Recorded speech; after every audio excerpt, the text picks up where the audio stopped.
Hey you guys, so I've tried to attempt to do this video multiple times and just gotten distracted, but I wanted to come on here to share with you some easy tips for meal prepping. What we usually do is we get 3 to 4 meats. You can totally do red meat, but we prefer the leaner meats just because it's easier to digest, easier to cook, and easier to just prep. So if you do end up doing red meat, keep it to 1 or 2 a week. You don't want to overdo it just because it's harder on your system to digest. So we do leaner meats like pork, turkey, fish, and chicken.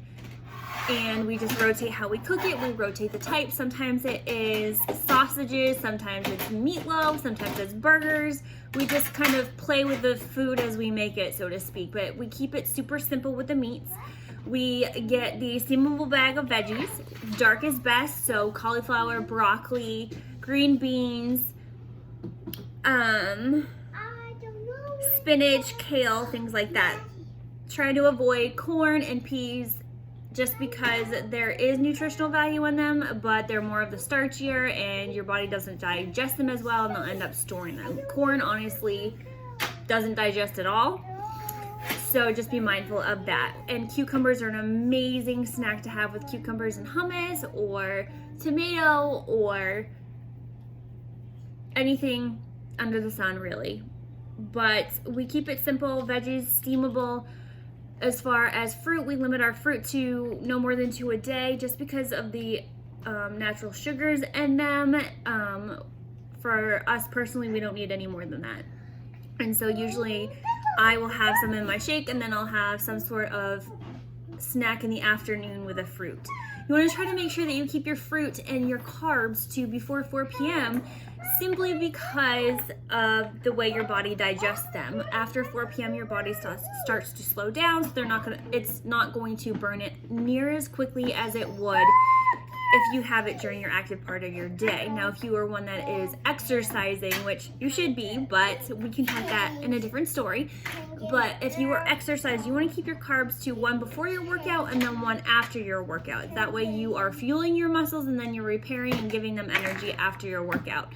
If you work out super early in the morning and you're unable to do that, then just make sure that you keep your carbs to your busier part of your day. So definitely have them after your workout and then have them again for another meal after that meal, if that makes any sense. But just maintaining, you keep them before 4 p.m. If you have to have a carb at night, for whatever reason, just make sure it's one that's easy to digest, which is rice and sweet potatoes.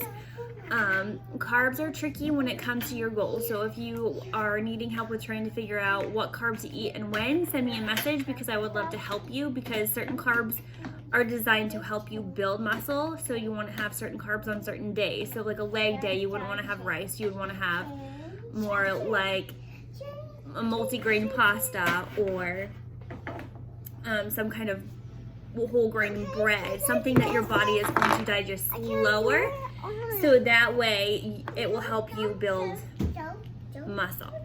And then for veggies, we get steamable veggies. Please sit down so you don't fall. We get steamable veggies, that way we can season them as we go. We steam a bunch ahead of time for my husband for work so that he has his meals prepped. He does a veggie protein egg stir fry for work. He does egg whites, so he's able to prep that ahead of time, and he said that it doesn't get runny and it tastes amazing. And so for myself, I do my superfood shake just because it helps keep me full first thing in the morning and gives me the energy that I need to go about my day, boost my metabolism, and has helped me immensely. That I would love to give you some more information on if you are not currently drinking it. But that's basically it in a nutshell. Meal prep should not be crazy hard. You just get your meats, you get your frozen bag of veggies, you get a couple of different fruits to have to snack on. Peanut butter is an amazing tool. Do not exceed, don't be eating buckets and cans full of it in a day, but it's definitely a good snack to have when you need to curb that sweet tooth, as well as having different healthy fats on hand that you can snack with, so hummus, avocados, things like that. But just keep it super, super simple. Rotate your meats, get creative. A lot of times people will go out and do all of these big crazy recipes for all these different meals, and then you're meal prepping 5 or 6 hours a day, and it's just not worth it. For us, with cleanup, it takes probably about 2 to 3 hours, but it also depends on the kids and having to help them. If we were home by ourselves, it takes like an hour, hour and a half.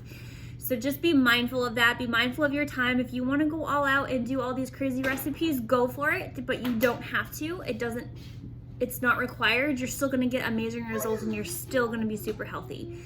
So I hope this has helped you guys. I hope that you are all meal prepping, because meal prepping is key. It saves you money.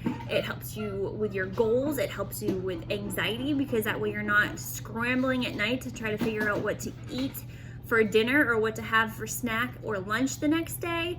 It really just makes a huge difference, and that way you can focus on your kids, because meal prepping for kids is kind of difficult because they don't know what they like every day. So focus your time on helping your kids eat healthy and making sure that what you need is already ready to grab and go, so that you can deal with life as it comes. I hope you have a great day, and I'll talk to you later.